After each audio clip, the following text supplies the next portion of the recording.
Papaano makakaalis sa pagtatrabaho ng multiple job at bigyan ng oras ang pamilya? Panoorin mo ang video kong ito hanggang sa huli, malay mo ito nang hinahanap mo. Please click the learn button below. Ako nga pala si Vilma Iyaya Valdez, originally from Cavite, Philippines. At ngayon ay nakatira ako sa Calgary, Alberta. I am a child of God. Nasa ministry din ako, may asawa at may dalawa akong anak at isa akong healthcare worker. Dumating ako dito sa Canada year 2001 under the Live-in Caregiver Program.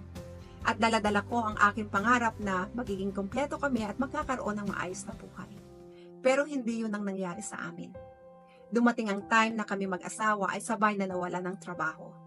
Gumuho ang aming mundo dahil wala kaming plan B at wala kaming alam na ibang trabaho. Nalubog na kami sa utang, hindi na namin alam ang aming gagawin. Hanggang sa natuto kami magtrabaho ng multiple job. Nag-cleaning kami, natuto kami magluto, magpa-order ng mga pagkain, at nagdadakot kami ng mga tuyong dahon sa mga backyards, lalo-lalo na pag malapit ang winter.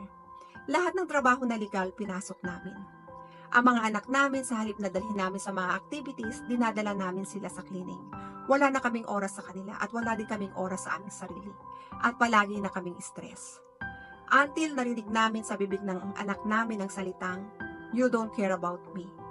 Nakakadurog ng puso pero wala kang magawa.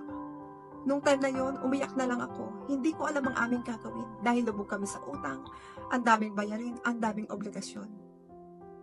Nanalangin kami sa Panginoon na i-heal niya ang aming finances at baguhin ang aming buhay. Until last year, nakita ko ang opportunity na ito sa 3 kong nurses na katrabaho. Nakikita ko travel sila ng travel, nagbabawas ng oras sa trabaho, at masasaya sila. Yun ang buhay na wala ko. Ako mismo ang nag-approach sa isa sa kanila at sinabi ko na gusto ko na ginagawa nyo. Nilid nila ako sa 90 minutes webinar kung saan nanood ako. At nakita ko doon ang full potential ng business na ito. Right away, nag-join ako. Hindi nga ako marunong sa computer at hindi ako magaling sa English. Pero gusto kong mabago ang buhay ko. More than 200,000 families na ang natulungan ng business na ito at patuloy na binabago ang buhay, including mine.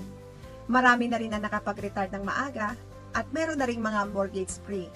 Marami din ang nakakapag-travel together with the family at nakakapag-full-time sa kanilang ministry.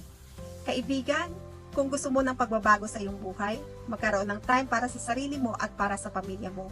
Magkaroon ng time para sa ministry, makapag-retire ng maaga at maalagaan mo ang iyong sarili. At makaipon para sa kinabukasan, please click the learn button below. Take a leap of faith. Wala namang mawawala sa iyo kung susubukan mo. Ako ang magiging mentor mo at ang pangalan ko Vilma. Maraming salamat and God bless your journey. Sana magkita tayo inside.